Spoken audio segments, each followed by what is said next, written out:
এই হলো আমাদের পরী। আজ পরী সরস্বতী পুজোর জন্য ফুল তুলতে তুলতে বহুদূর চলে এসেছে।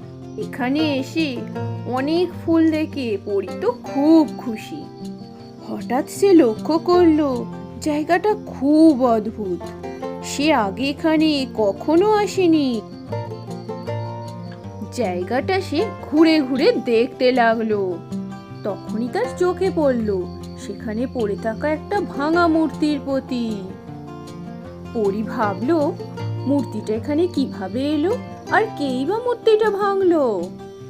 এখন মূর্তিটাকে সে আবার আগের মতো করার চেষ্টা করলো। মূর্তির চারপাশটা সে পরিষ্কার করে দিতে লাগলো। তারপর সে ঠাকুরের কাছে ফুল দিল। কিছুক্ষণ বসে থাকার পর তার বাড়ির কথা মনে পড়লো, সেখানে যে সরস্বতী পুজো।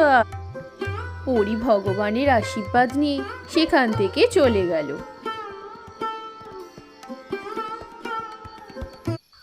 কিছুক্ষণ পর সেখানে এসে উপস্থিত হলো একটা দুষ্টু জাদুকর।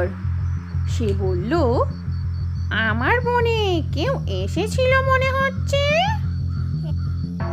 এই সরস্বতী মূর্তিটা ঠিক করলো, তাকে আমি ছাড়বো না।